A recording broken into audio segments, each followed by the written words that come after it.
On Memorial Day every year in Bethel Park, we have a ceremony at the Veterans Memorial, a parade, and then a dedication ceremony at the cemetery. However, in light of all the things that are going on this year, we will not be able to bring that to you.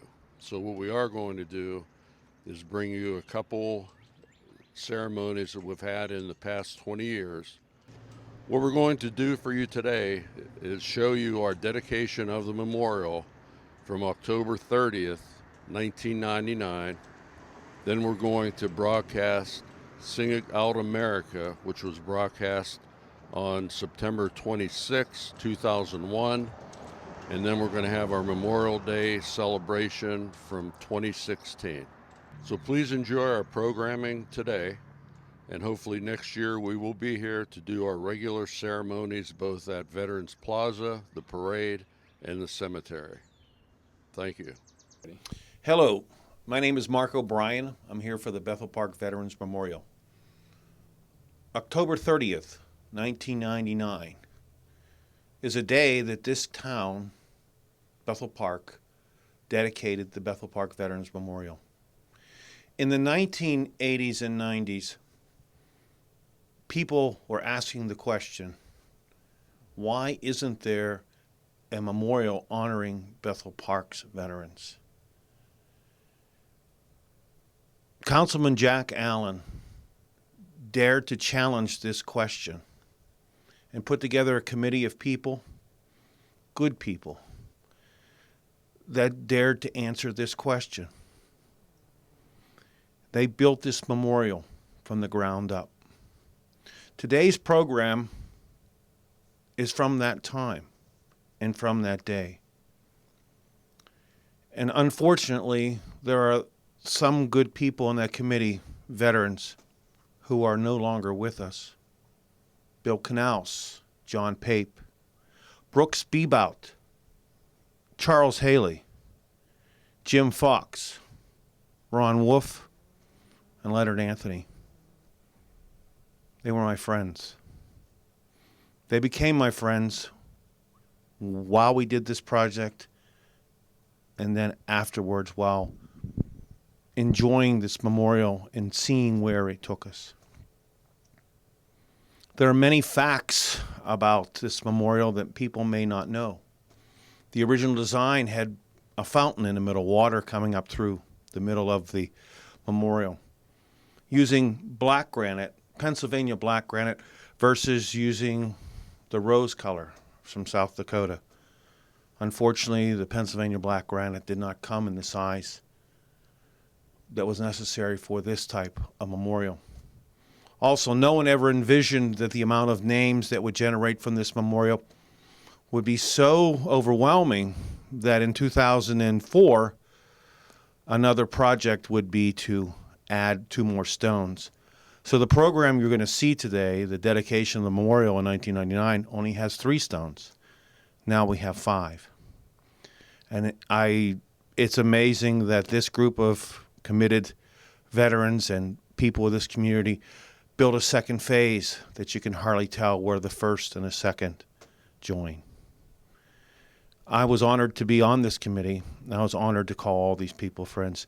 So why don't you sit back, take a walk back in time and history, see if you can find some of our veterans who are no longer with us, and watch history being made.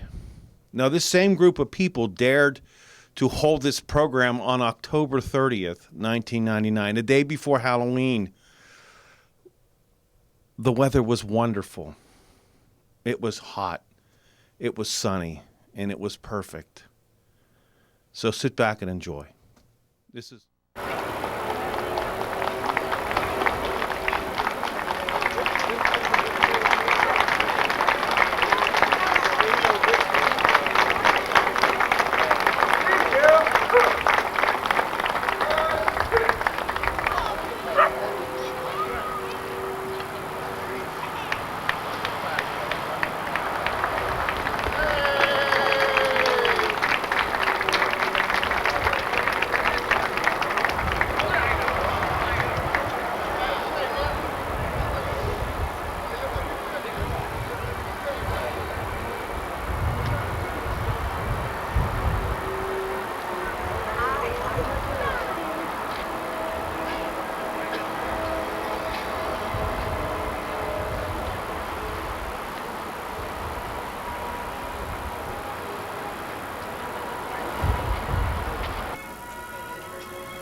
Come to attention, please, for the singing of the national anthem.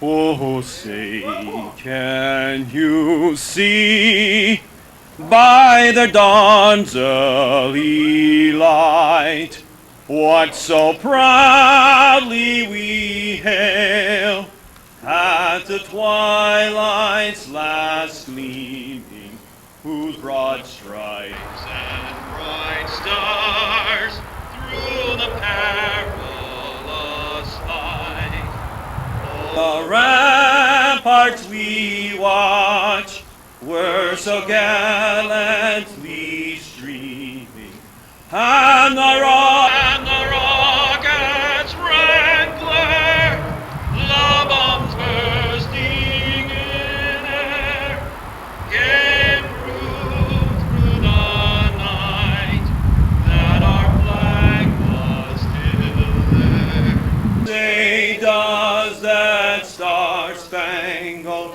banner yet wave for the land of the free and the home of the brave?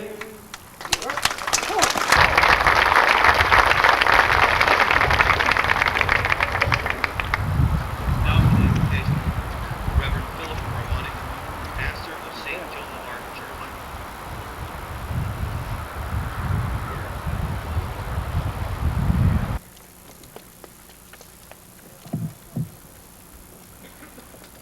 Let us pray. O Lord our God, from whom all life flows, we come before you in humility and freedom, and pause first to thank you for these gifts. And we remember what you have told us. Do not forget the Lord your God who brought you out of the house of slavery. Have no other gods besides me. Do not take my name in vain. Remember to keep holy the Sabbath. Remember to honor your father and mother. And you say to us as well, remember all those who have gone before us. And today we pause to remember all those veterans of Bethel Park who have sacrificed their lives in the armed services of our country. We learned the meaning of citizenship and carried it to the fullest extent possible. Their names are inscribed on this rock for an eternal remembrance. For sacrifice is meaningless without remembrance. And whenever we gaze upon this rock, may we remember that you are the Lord our rock. To you this rock points, so that we might remember that their graves are not the last stop, but only on a pause in the journey to you. We remember all with kindness and compassion. Now to him who can do much more than we can think of or imagine, to him who has the power to bring the dead to life, we dedicate this memorial to those men and women who offered their lives in the service of our country, that their names be remembered forevermore. Amen.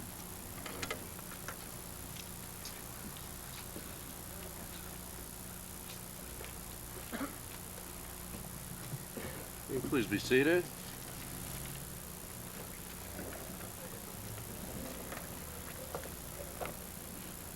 Oh, what a beautiful day. My name's Jack Allen. I'm the chairman of the Veterans Memorial Committee, along with the rest of the members. Is that any better? What now?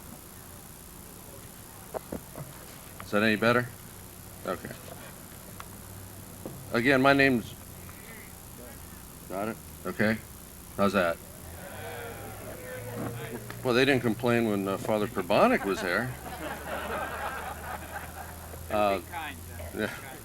Again, my name's Jack Allen, and I'm the chairman of the Veterans Committee, along with 10 other members that I'll introduce shortly. And we want to welcome you all on this this tremendous day that we've been looking forward to for the last 2 years. And what I want to do is introduce the dignitaries that we have with us. We have Attorney General Mike Fisher.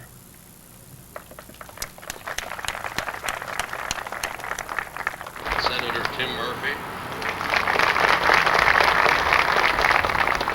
Representative John Marr. And unfortunately, Representative Ralph Kaiser couldn't be with us today. His mother is in intensive care, so we certainly offer her our prayers. Also from Washington County Commissioner Diana Irie, we have Mike Neville, who is also Peters Township. And if she's here, I'm not sure, but Upper St. Clair Commissioner Gloria Smith. Okay. We also have with us Commander Daniel Valentine.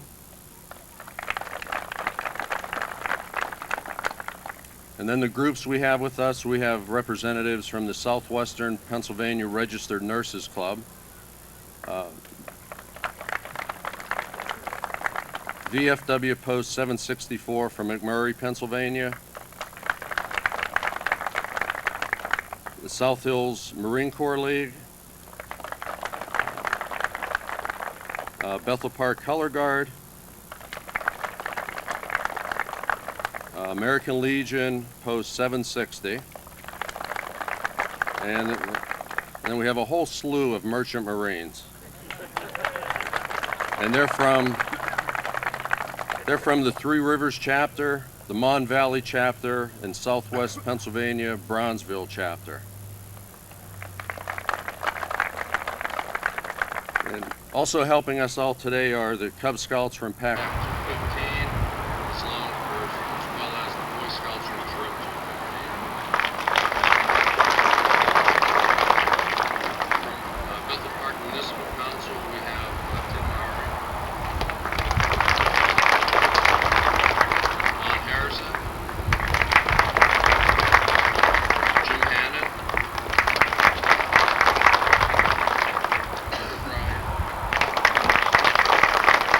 we also have Councilman John Pate. And what I wanted to mention about John is that John helped us out an awful lot on this project. He was in the background, but without John's help promoting us, we probably wouldn't be here today. So special thanks to John Pate. From the Allegheny County Sheriff's Department, we have Pete DeFazio.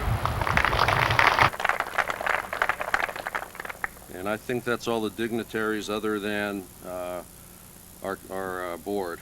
And I'd like to introduce them to you right now. These are the people that put this whole project together over the last 2 years.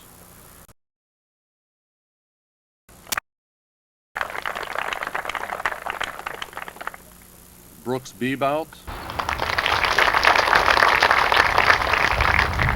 Mark O'Brien, Ron Wolf, Tony Trozzi. He doesn't want to sit with us. We have Leonard Anthony, Bud Mannion, Todd Carter, municipality also, Eric Rudolph, and Reno Bajilek. What I want to do now is just reflect a little bit on how this project came about. And basically, we started this about 2 years ago. Ron Wolf and myself, I had just gotten on council at the time, so we were talking about, in our travels, we very seldom, or we see a lot of veterans memorials, but Bethel Park lacked one. So we talked about it, and how do we go about getting a veterans memorial? Well, what we needed to do was find out a place that we would pattern ourselves after, and what we did is we went down to Monongahela and basically stole their ideas, and we extrapolated what they did, and then we tried to improve on them. After that, we formed a committee, and the first person that actually wrote a letter was Brooks Bebout. Being a merchant marine that he is, he wrote a letter to the municipality saying, if you're going to do this, you better include the merchant marines. So we said, if you're going to write that letter, then you're on the committee.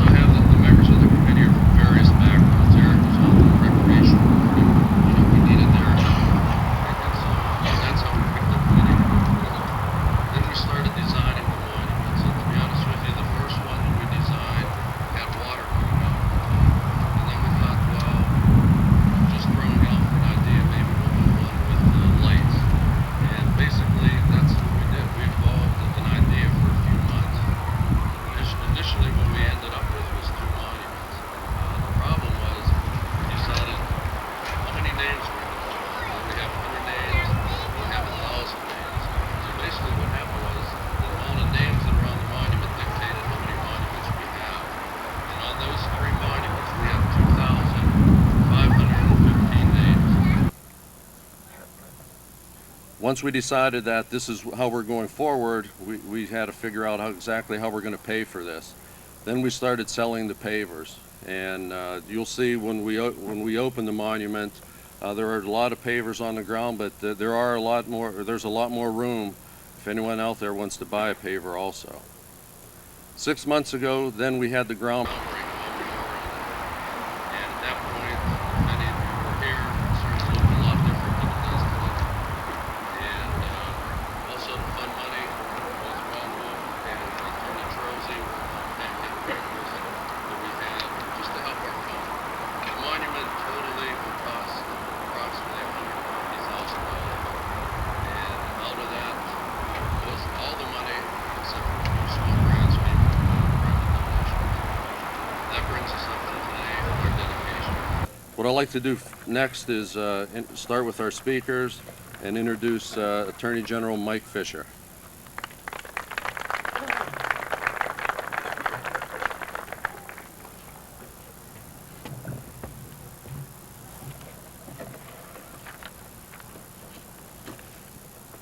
Thank you very much, Jack. And welcome everyone from the municipality of Bethel Park and from other municipalities out here in the South Hills. I think that the morning says it all. The morning says it all. Who would have thought that on October 30th that we would be standing here on a bright, beautiful morning? But when you think of why we're here, we realize that the weather typifies why we are here. It's an honor for me to join you today on this very solemn occasion, and I commend all of the members of the Bethel Park Veterans Memorial Committee for your tireless work to make this inspiring memorial a reality. The effort that you've put forward in raising the money to pay for this beautiful memorial is indeed an outstanding accomplishment. Veterans and indeed all the citizens of Bethel Park are much in your debt. Today we dedicate this memorial to the citizen soldiers of Bethel Park who served our country at peace and at war.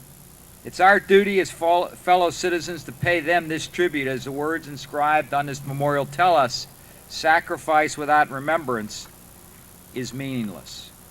From the Revolutionary War to the war in the Persian Gulf and all wars in between, citizens of this area have answered the call to defend freedom and liberty at home and abroad. Who were those heroes who fought at Brandywine, at Antietam, at Manila Bay, at Verdun, at Normandy, at Inchon, at Dadang, and Kuwait City? Who were those heroic men? They were our grandfathers, our fathers, our sons, our uncles, our brothers, and our neighbors. This memorial lists the names of 2,500 of those heroic men from Bethel Park. I imagine some of you are here with us today. They're all citizen soldiers. These men did not fight to conquer foreign lands or subjugate other people. These men fought for freedom. They fought to liberate the oppressed and to defend democracy. They did not crave risk. We, as a free nation,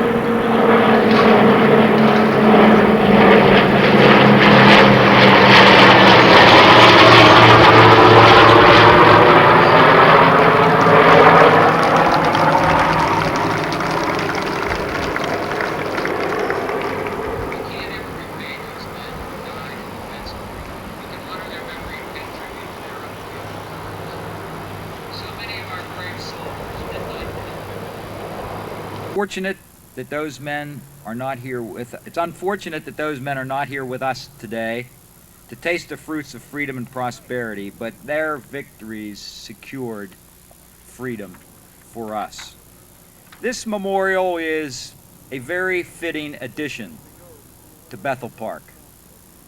Each year, and I want to commend the men and women from Bethel Park who have been part of the VFW, the American Legion, the South Hills Marine League, and many other veterans organizations who year after year have helped Bethel Park remember on every Memorial Day our veterans and remember what the people of this community and this country have done to maintain our freedoms. But now, in addition to everything that they have done, we have this beautiful memorial.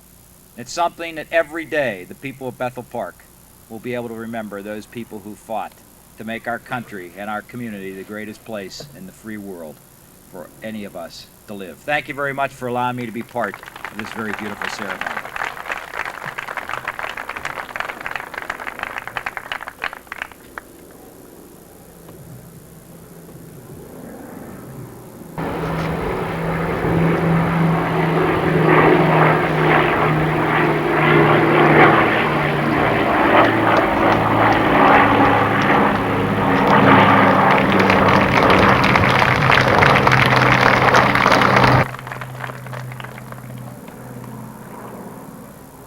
Just so everyone realizes that the airplane didn't happen to show up. That was John Marr had worked on that for weeks. Unfortunately, the timing was a little off. They had trouble at the airport, but John Marr, Representative John Marr, is responsible for the flyover today. So thank you, John.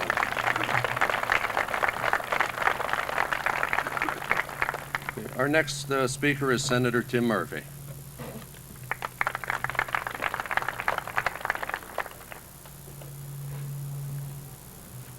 Thank you, Jack, and good morning, everyone.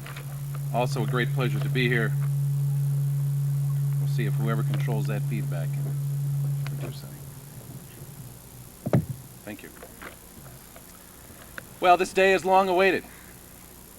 A day in which we're thankful for the work of those who built the monument, all those who are on the committee, but also a day we must not forget the reasons for which we build these monuments.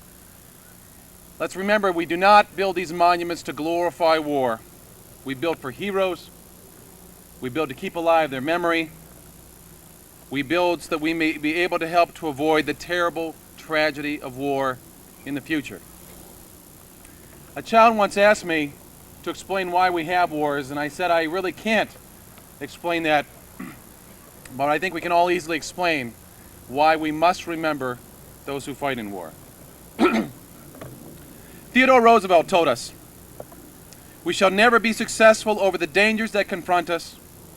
We shall never achieve true greatness, nor reach so lofty ideal which the founders and preservers of our mighty federal republic have set before us, unless we are Americans in heart and soul, in spirit and purpose, keenly alive to the responsibility implied by the very name American.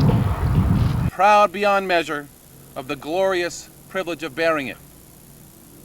So let this be a day we memorialize those who have given so much for our nation, but let us keep them alive also in our daily lives, not just this day, but every day from this day beyond, through respect, through remembrance, and through responsibility, so that this great nation shall continue its path towards greatness, on its road towards better freedom and liberty all around the globe. To all those veterans of every war, thank you not only for what you have done, but for what your actions continue to do for our nation through your leadership, your guidance, and your character. You set a high standard for all of us to live by. May God bless all of those heroes. May God bless all of our veterans who have shown us the way down that road to freedom and courage. And may God bless America. Thank you very much.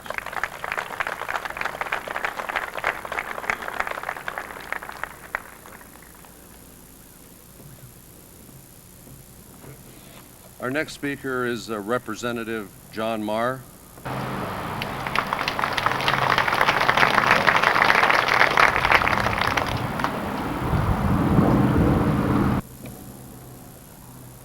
Thought we were going to see another plane overhead there for a moment. General MacArthur, in his farewell address, offered that old soldiers never die, they simply fade away. Their memory, our appreciation for all those who have sacrificed to serve. It's important to keep in mind, certainly those who served in war make the ultimate sacrifice. But those who served during peace are also knowing that single conflict in the history of our country. Today, Bethel Park completes a memorial so that we will always remember all of those who sacrificed. During the introductions earlier, Jack Allen suggested that there were a variety of dignitaries here. But I think the true dignitaries are those among you who have served, those who have served from this community and can't be here today. And I would like to ask everyone here to join me in a salute and applause For those from Bethel Park who served to protect our freedom.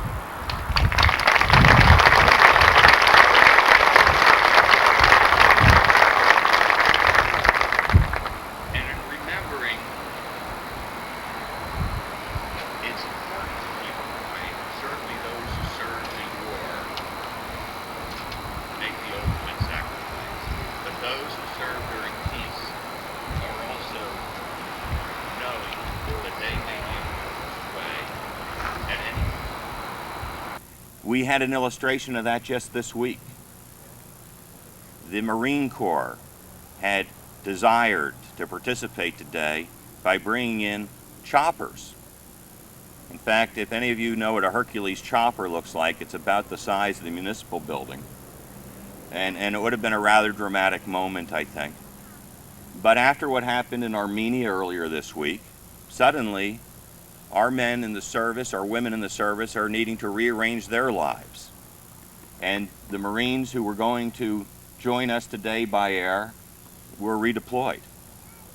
And it is a very fitting bit of timing, because anyone who serves Who served this country for our freedom, and I think this is equally.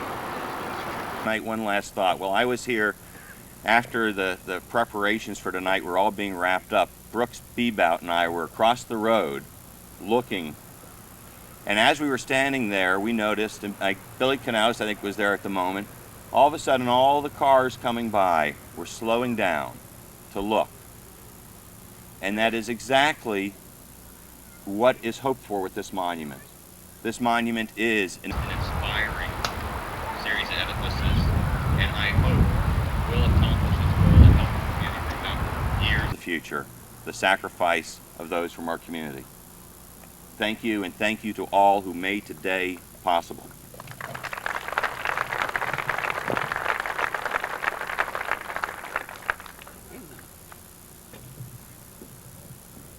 Next to say a few words is the sheriff from Allegheny County, Pete DeFazio.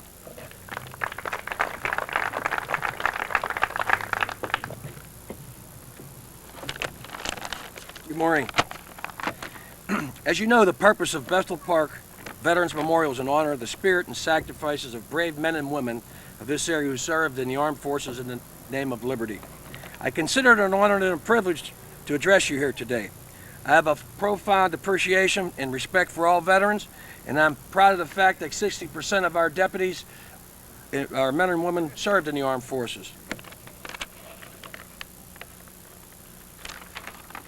I applaud your commitment in creating a public memorial which will stand as a lasting tribute to this community's servicemen and women.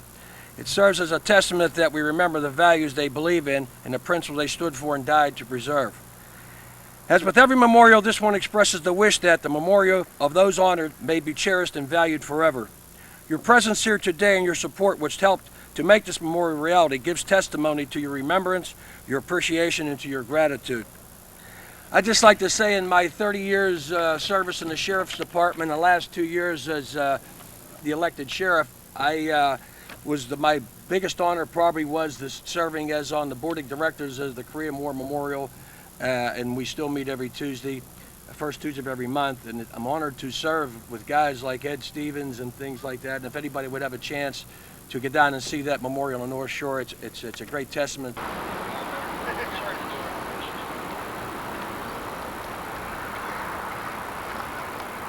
applaud your commitment in creating a public memorial that will stand as a lasting tribute to this community's servicemen. It serves as a testament that God bless you all.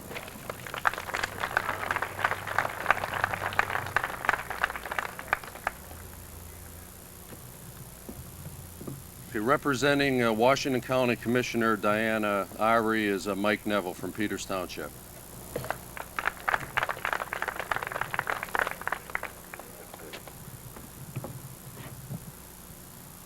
Well, good morning to everyone.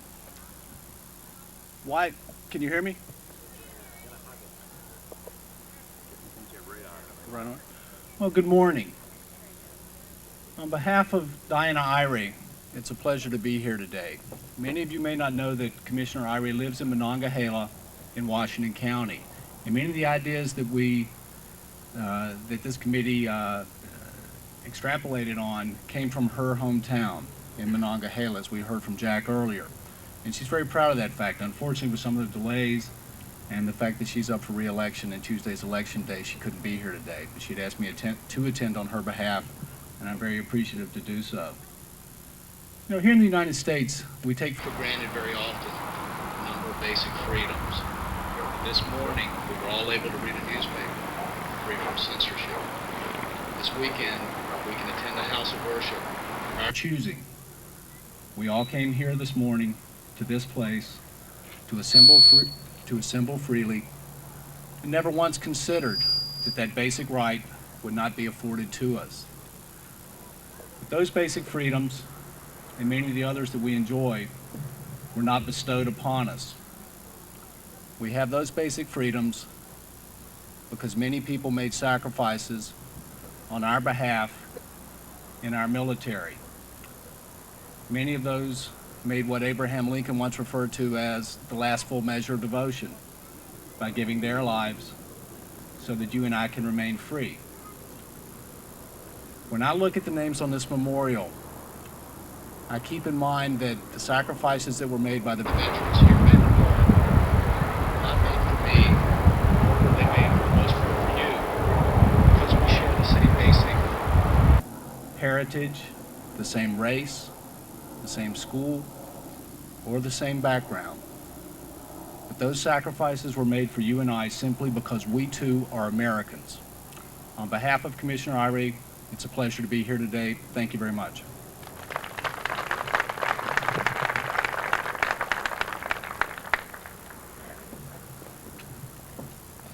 Our next speaker is the Mayor of Bethel Park, Clifford Morton, and he'll be making a presentation with Joe Spinnenweber.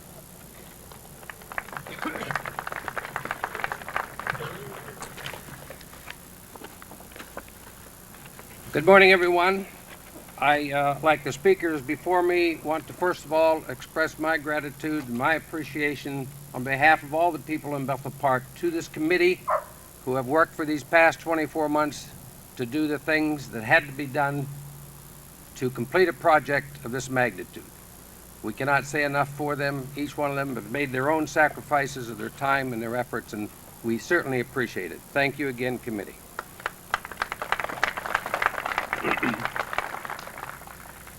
There's an old ballad called "And the Band Played Waltzing Matilda." And I'm sure that you've all heard it. I'm probably more commonly referred to as Waltzing Matilda. And the story is about an Australian young man who was called to war in 1915. He was called to serve his country. He went to war. He witnessed the atrocities and the terrors of war. He ultimately got hit. He lost both legs, and he lived. But he went home. And each April in Australia, they have a day that I suppose is similar to our Memorial Day. They have a parade. And as he was buddies with whom he had served, and as the years went by, he noticed that his friends became fewer and fewer. And one day he heard a youngster ask, "What are they marching for?" And he asked himself, "What are they marching for?" Here in Bethel Park, we don't want our youngsters asking that question. We want them to know why these soldiers are marching on Memorial Day, and why we honor Memorial Day, and why we honor Veterans Day. We wanted to do this, and this committee has stepped up and made it possible that these children will learn about these things and carry these things on and not have to ask, what are they marching for? This elegant memorial that we are dedicating today is yet another way that we are reminded to thank God and to thank those who made it possible for us to live in the greatest country in the world. These 5 lone marble sentinels that are standing here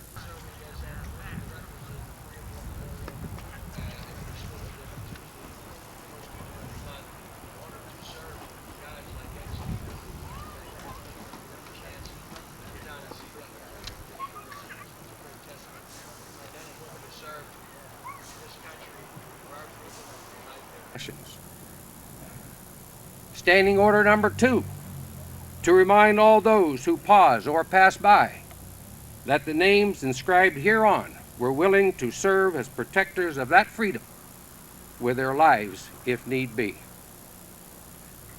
We have a proclamation today about this memorial. It comes from me and from the Municipal Council. Whereas the citizens of Bethel Park have always recognized the service and sacrifices of those who have served our country with honor and distinction. Whereas a group of said citizens have led the effort to make a proper and lasting memorial to our armed force veterans. And whereas this memorial is being dedicated this day, and whereas this hallowed area is deserving of a proper and lasting name, now therefore the Municipality Council of Bethel Park and I, who report as mayor of this municipality, do hereby proclaim in honor of all the Bethel Park veterans that this area henceforth shall be known as Veterans Plaza.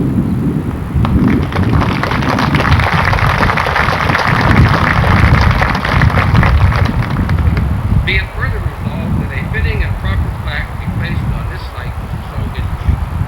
I'd like at this time to have Commandant Spinneweber come up, please.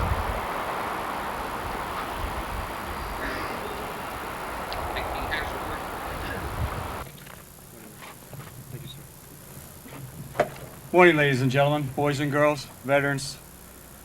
I'm going to give you a little story here this morning. It's not my story. I will tell you who the person is that wrote this story and witnessed this event several years ago. This morning I will tell you a story of an American whose true character was tested and exposed in the crucible of war. I will then draw some conclusions that are applicable to how the rest of us should live our lives. Lives where combat will hopefully never play a role. He was a 19-year-old Marine, about the same age as some of us here today, the same age as some of us were several years ago. He lives in their lives where combat will never, hopefully will never play a role. He was a man of courage, a man of character. and this is his story. Vietnam. It was 0600, 3rd of June, 1966. I was in command of G Company, 2nd Battalion, 1st Marine Regiment. I was a first lieutenant at the time, and had been given this command because the previous commander had been killed about 1 week earlier. My company had been given a simple mission that began with a helicopter assault that we would land in a series of dried up rice paddies about 6 football. Platoon, squad by squad. If I didn't act, this would be a loss in just a matter of minutes. I made a call to the commander to the 1st platoon that made its way to the stream bed, directed him to move up the stream bed so he could attack the front. The largest mountain, climb to the top, then we would put ourselves in a defensive perimeter to act as a blocking force to an offensive sweep conducted by 2 battalions. The helicopters landed, unloading my company Marines, and had just started to leave when the world collapsed. Automatic weapons, mortar fire, artillery. It was hell on earth. Fortunately, a good portion of my company had managed to move into the dry stream bed where we were protected from most of the fire. However, one had landed too far west to move immediately to cover the stream bed. As they tried to move in that direction, the fires on them became so heavy they had no alternative but to hit the deck. One particular squad had found itself directly in the line of fire of a North Vietnamese 12.7 millimeter heavy machine gun. In a matter of seconds, 2 Marines were killed, 3 were seriously wounded. As I watched from what happened from my position in the stream bed, I knew that it was just a matter of time before what machine gun would systematically take out that whole platoon, squad by squad. If I didn't act immediately, this would be a loss in just a matter of minutes. I made a call to the commander to the 1st platoon that made its way into the stream bed, directed him to move up the stream bed so he could tack across the flank of the gun position, not having to assault it directly in front, but at the same time directed another platoon to provide a suppressive fire that might diminish the volume of fire coming in from the machine gun position. All this was happening in the midst of smoke, multiple explosions, small arms fire, and people yelling to be heard over the din of battle. Suddenly, my radio operator grabbed me by the sleeve and pointed towards the middle of the rice paddy where a Marine, a Lance Corporal by the name of Gable, had gotten to his feet, placed his M14 on his hip, charged the machine gun, firing as fast as he could possibly fire. He ran about 40 meters, directed towards the machine gun firing, and then cut to the side, much like a running back might do during a football game. Sure enough, the machine gun, which had been delivering a heavy fire on his squad, picked up off the squad and began firing at Gable. Seeing the fire shift from them, the squad moved immediately to cover of a small rice paddy, dike thick ground, about a foot high, separating them from each paddy from the other. Both they and the other 2 squads looked back, didn't see what happened, but he kept on firing. He had dodged back and forth across those rice paddies, firing continuously. He would run out of ammunition, reload on the run, and continue dodging forward, back and forth. Bam! Suddenly he was picked up like a dish rag and thrown backward. Hit by at least 1 round, the rest of the platoon charged. My operator grabbed me again, but saying nothing, and just pointed to the middle of the rice paddy. That young Marine, Lance Corporal Gable, got to his feet. As he stood, he didn't put the rifle on his hip, he locked the weapon into his shoulder. Took steady aim, good sight picture, good sight alignment. Walked straight down the line of fire into that machine gun. About 4 minutes later, my command group and the rest of my unit finally arrived at a now solid machine gun position. There were 9 dead enemy soldiers around the gun. Lance Corporal Gable was draped over the gun itself. As only Marines can do, this battle-hardened young man tenderly picked up the gentleman and laid him on the ground. When they opened his flak jacket, he had 5 massive rounds from that machine gun. 5. About 7 months later, I traveled back to headquarters Marine Corps in Washington and watched the Commandant of the United States Marine Corps present Lance Corporal Gable's widow with the nation's highest second decoration for valor, the Navy Cross. In this woman's arms was the baby boy that Gable had only seen in a Polaroid picture. Gable displayed great physical courage. Somewhere in his character was another kind of courage, as well as moral courage. The courage to do the right thing. When he had the chance to do something else, he chose to do the right thing. His squad was in mortal danger. He had a choice to make, and he did what was right, at the cost of his life. Let me remind you, this was 1966. Gable was a Marine from Tennessee who couldn't have bought a hamburger. Gable, moral courage, personal courage, character. So what of your character? Who are you? No, not the way you look in the mirror in the photographs, but who are you really? What do you stand for? What is the essence of your character? It's where your moral compass points. What course do you follow? Every day we make decisions. It's through these decisions-making process that we should show those around us the quality of our character. The majority of the decisions we make today are no-brainers. Deciding what we're going to do for breakfast does not test your character. Judgment may be, but not character. The true test of character comes when the stakes are high, when the chips are down, when your gut starts to turn and the sweat starts to form on your brow. You know the decision you're about to make may not be popular, but it must be made. The associations you keep, the peers you choose, the mentors you seek, the organizations you affiliate with, all help to define your character. but in the end, you'll be judged as an individual, not as a group. Ladies and gentlemen, the person who wrote that is the past Commandant of the United States Marine Corps, Charles Krulak. That was the commander of that platoon in 1966. That's the kind of character today, the kind of devotion we dedicate this memorial to all Marines, to all veterans of all nations, and especially to the United States, the freest country on earth. Also, this past year we had a Marine pass away, Carl Sefik. We miss you, sir. Thank you.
Thank you, Cliff and Joe.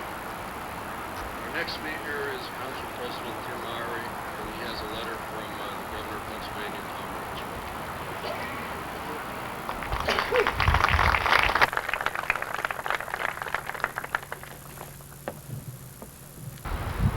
Good morning. On behalf of Municipal Council and all the residents of Bethel Park, I would like to say thanks to the Veterans Committee who have done all this work to bring us to this day. I'd also like to recognize Brooks Bebout and Billy Canals. For the last probably 3 months, just about every time I rode past the municipal building, they were out there working, and I believe that maybe they were employees of the municipality. So, thank you. And now this is greetings from Governor Ridge. It gives me great pleasure to extend my personal regards and heartfelt welcome to everyone gathered for the dedication of the Veterans Memorial at the Bethel Park Municipal Building. The history of our great nation reflects the memories of men and women who endeavored to preserve our freedom.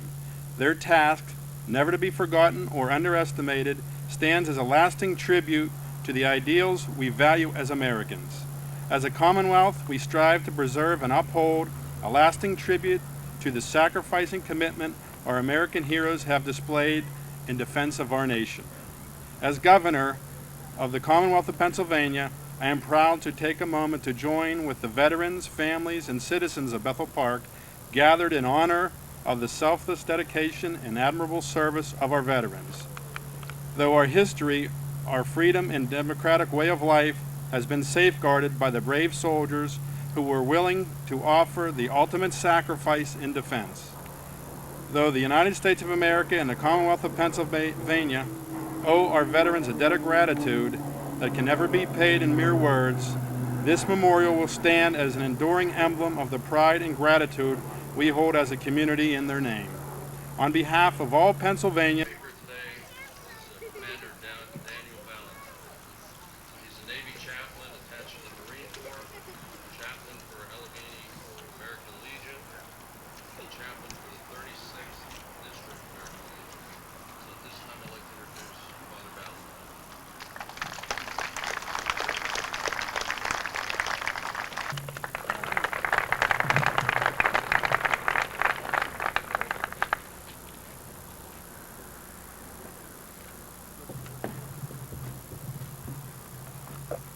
Our main speaker today is Commander Daniel Valentine. He's a Navy chaplain attached to the Marine Corps, chaplain for Allegheny American Legion, and chaplain for the 36th District American Legion. So at this time I'd like to introduce Father Valentine.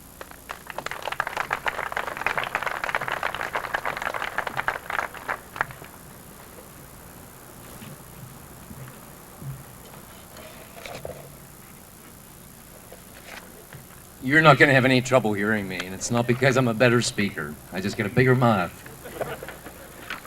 In fact, I've been mystified as to why I was asked to come here and give the main address. I think someone was drunk on the committee. You never give a microphone to a priest and say, talk. But the one thing that the Marine Corps did teach me is to be short and sweet, so I'll try to keep up to that. I am absolutely mystified as I stand here today. You know how many times I walked up and down this road as a kid? It wasn't because I missed my school bus from the high school. I was usually on detention. Walked back and forth this road, never dreaming that I'd be standing here today looking at these memorials. My mom and dad moved here in the biggest building on 88, the Shetland Pony Bar. We weren't even called Bethel Park, it was Bethel Township. Most of the roads were Red Dog roads. And that mystifies me even more as I stand here today. I called a buddy of mine up and I said, I'm giving the main address at the dedication of Bethel Park. I said there were going to be a lot of people from the American Legion, the VFW, different branches of the service. And the response was, oh, you mean you're going to the OGC? I said, what's that? The Old Geezers Club. Well, I was insulted. I mean, since I turned 51, I've become very sensitive to those kinds of things. Then being a good priest, I looked up the meaning of the word veteran. It comes from the Latin, veterus, which means old. Kids, all you have to do is look around. You're going to see a bunch of old men and women. Men and women that remember. In fact, I remember very well growing up as a little boy here in Bethel Park. I remember every time that the Marines anthem was played, every kid of mine, my brothers and sisters, we had to stand at attention to this day when I hear that anthem. There are things that were drilled into me as a kid. Pride in your country, standing tall when it came to believed in. And so today, as I stand here, I don't stand here as an eloquent speaker. I stand here as somebody that's talking from the heart, and I'm standing tall. With great pride. No matter where I've served in the world, Okinawa, Korea, Turkey, whenever somebody would ask me, where are you from, Padre? The answer is always the same. Bethel Park. Proud of it. So I stand tall with great pride today. In fact,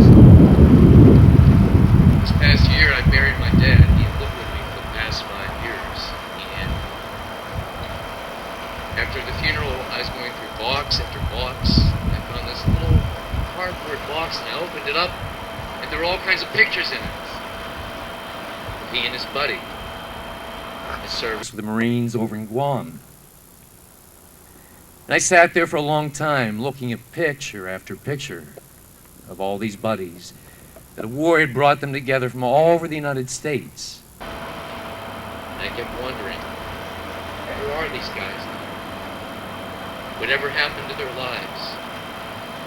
As I closed up that cardboard box, I realized the part of my history with my dad, and even in terms of the whole nation, as we bury many of our World War II veterans. A great chapter in this book called America closes.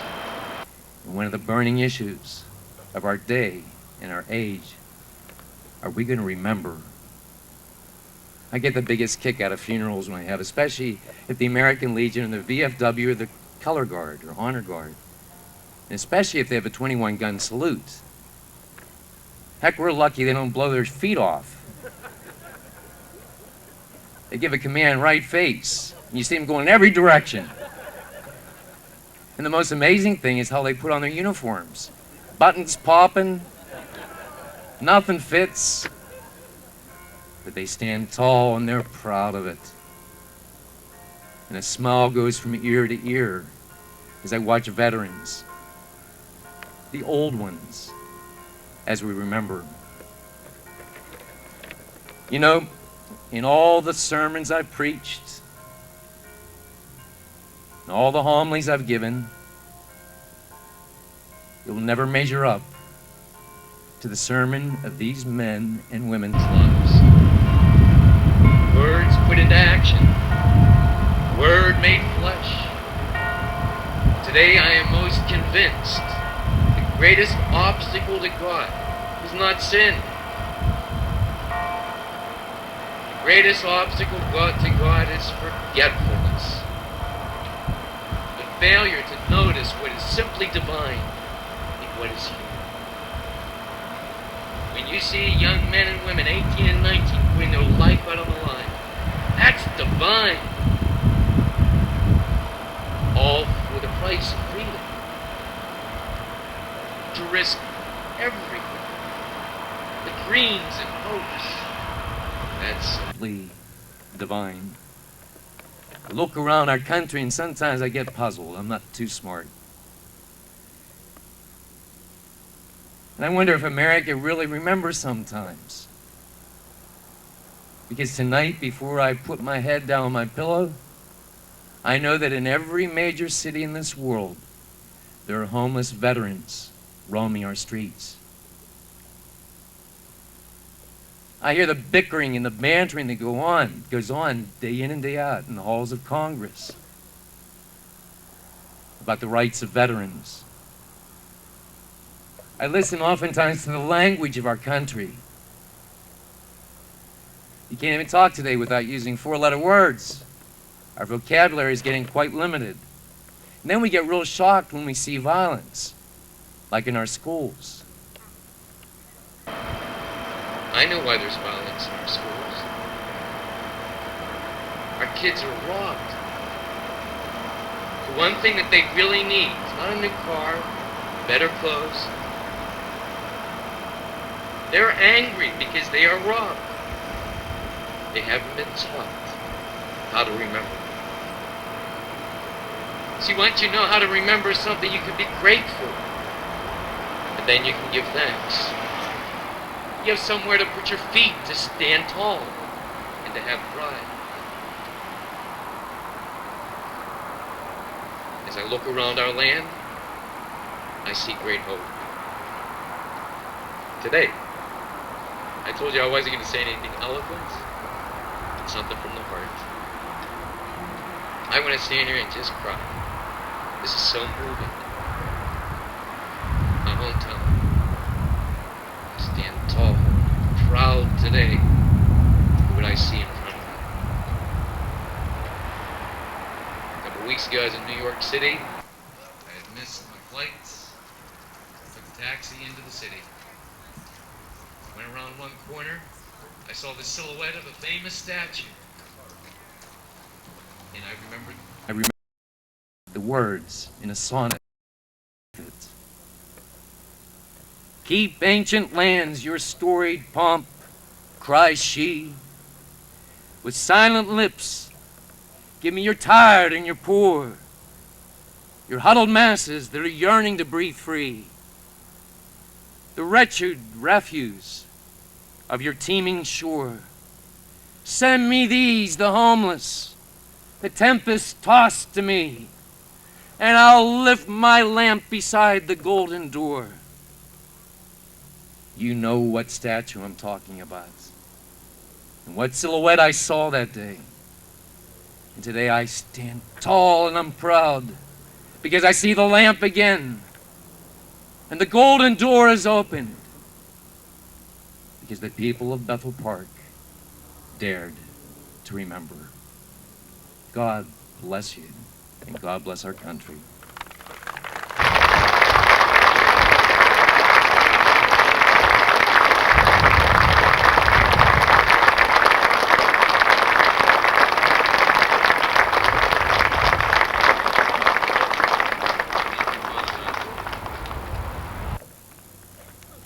mentioned at the beginning that the work that went into this monument and the grounds that it's around, but I will tell you that a lot of things were donated to us, probably in excess of $30,000.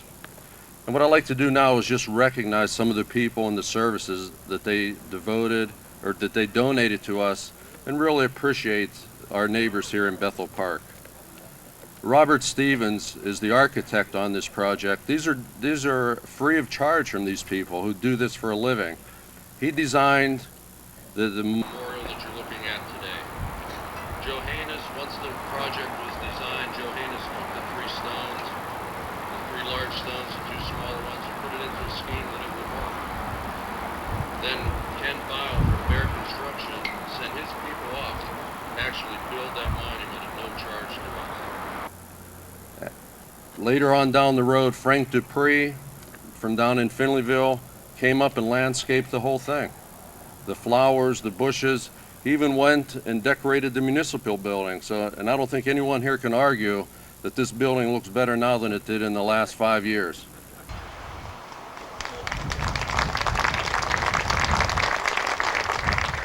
Then we have from EV Hardware, Andy Arheim, who donated the lighting.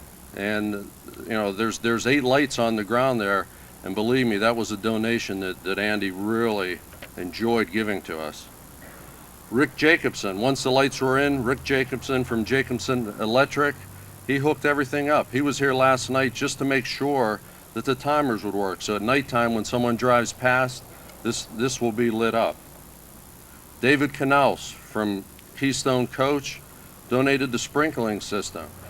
So when we get next summer, as long as there's no drought, we'll be able to water this at no expense to the municipality, because all they have to do is turn a switch on.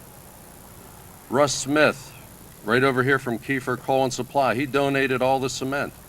I'm not sure he knew how much cement was going into this project when he donated it, but he certainly did, and he kept his word.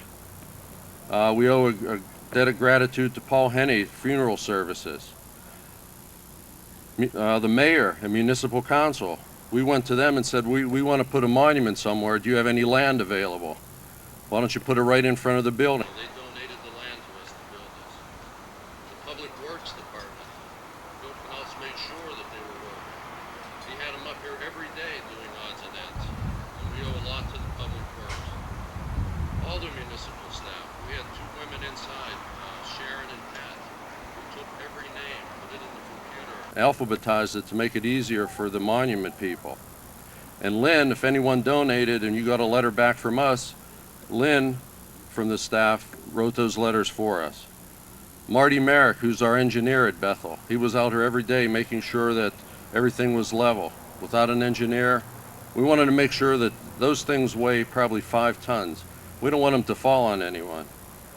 We also owe a debt of gratitude to BPTV Channel 7, Dave Cable and his staff. Not only are they filming this event today, but they were the ones that did the promotional piece that Charles Haley, James Fox, and Mark O'Brien put together in the spring.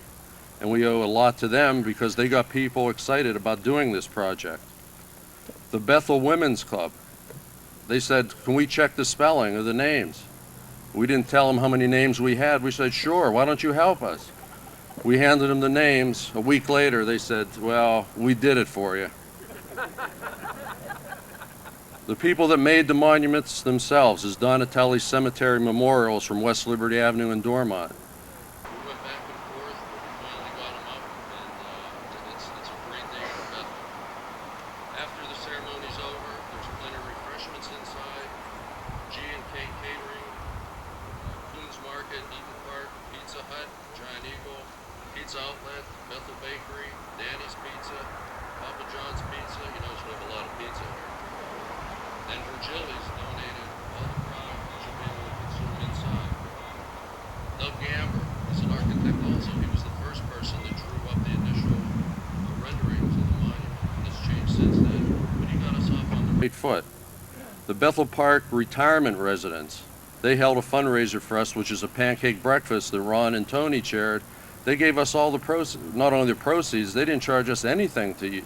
Everything that we made there was 100% profit. The Commonwealth of Pennsylvania with John Marr and Ralph Kaiser. They gave us a grant for $5,000 towards the monument itself. And then just a little interesting story. We were up here last week, and a gentleman by the name of Chip Smith, he stopped while we were working on the monument. He said, "What can I do? No one had ever met him before." He says, "I need to do something." He came up and he laid all the sod, and he went down and bought sod, brought it up just to make sure. That's how the people of Bethel Park got together to help. And I want to thank all the people in Bethel Park, especially the ones that are here today, the ones that made this project work.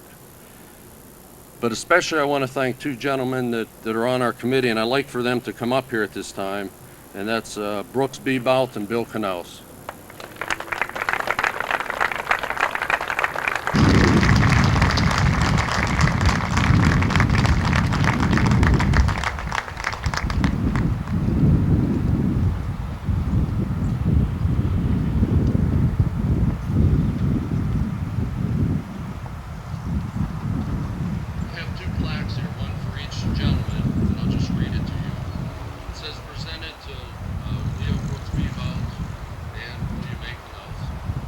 Appreciation for all the time and effort that you spent over the last 2 years to make a dream a reality. Without your dedication to this project would have not been possible. You are truly an outstanding citizen of Bethel Park, and a person that not only your family can be proud of, but can also all the residents of Bethel Park can look up to. Thank you for your hard work and dedication to the Bethel Park Veterans Memorial. And it's signed Bethel Park Veterans Memorial Committee, dedicated October 30th, 1999.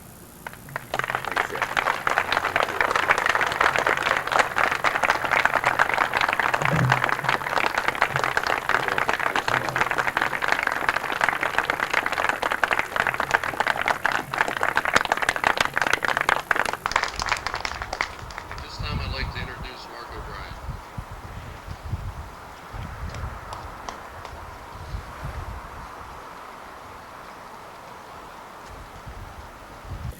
This is the part of the ceremony I think everyone's waiting for.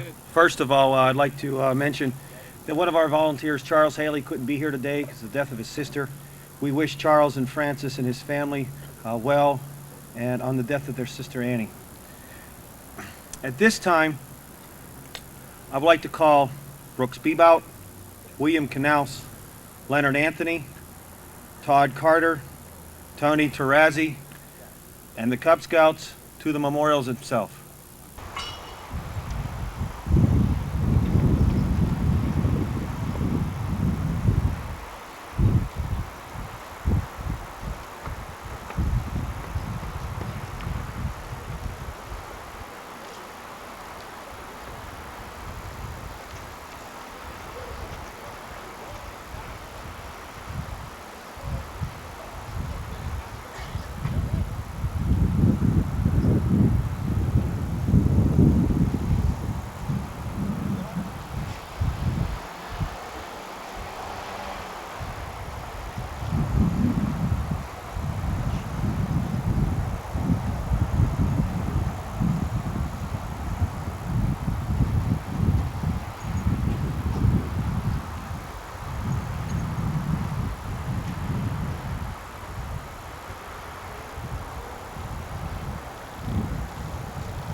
This is a very special day. Beginning today, this will be a very special place, because we meet here for a very special reason.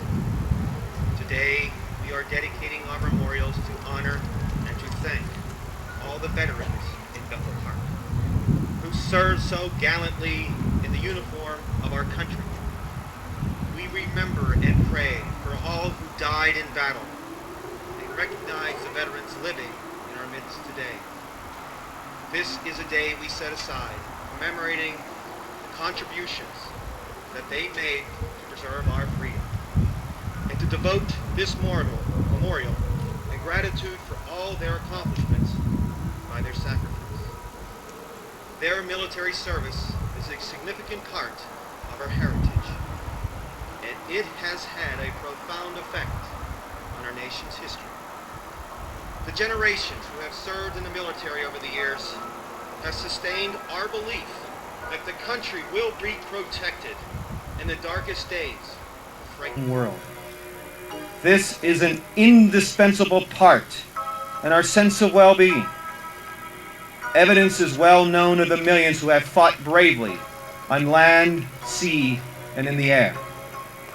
From Bunker Hill to many places they made famous in Europe, the South Pacific, North Africa, Korea, Vietnam, the Persian Gulf, and in the long Cold War, and places too numerous to mention. Their risks were tremendous. It is a debt we owe to all these citizens who served, hoping their children and grandchildren would never experience the horrors of war. We express our everlasting gratitude to those who served and died for the freedom we are blessed with today. They made it possible for us to continue our search for a lasting peace, one that continues today.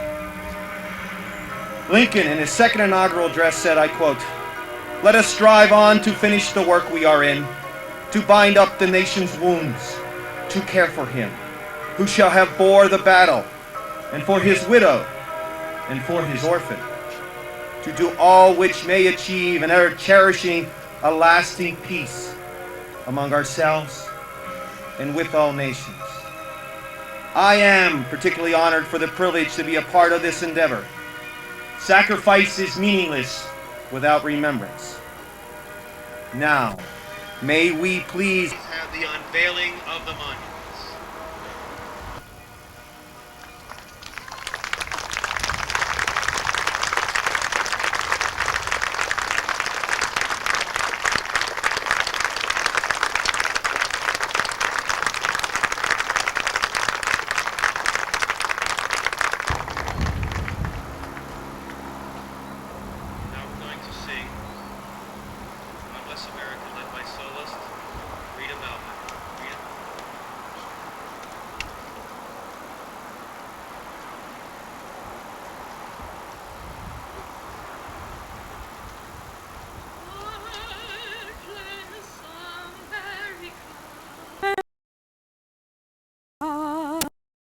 Land that I love, stand beside her and guide her through the night with the light from above, from the mountains to the prairie, to the ocean, right with her.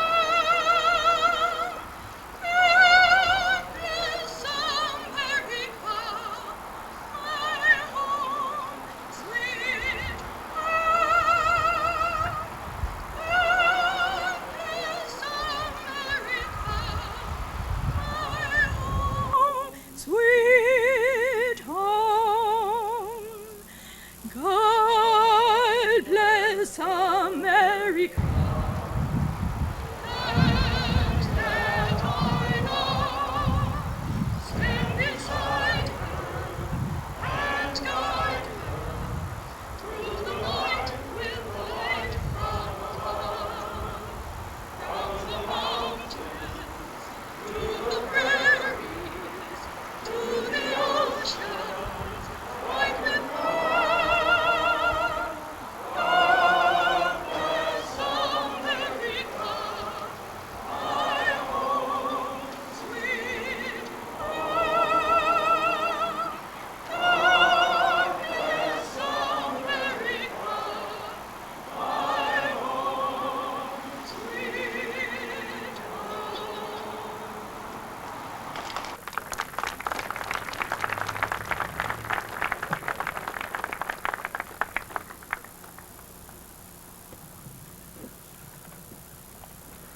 Just a few more notes. When you do walk on the grounds, if you're interested in pavers, we do have a table set up inside that you can inquire about prices and so on. This memorial will forever pay tribute to all the men and women in all branches of service. We wish that people would come visit this plaza often and reflect what these people have given to preserve the right of freedom that we all enjoy. Please keep off the grounds until after the presentation of the flags. And again, I mentioned that as soon as the ceremony is over, there are refreshments inside. The American flag is donated by Mrs. Dodds in memory of her late husband, William Dodd. And the Pennsylvania flag that will be raised is donated by Ralph Kaiser. Post colors.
That concludes the presentation today.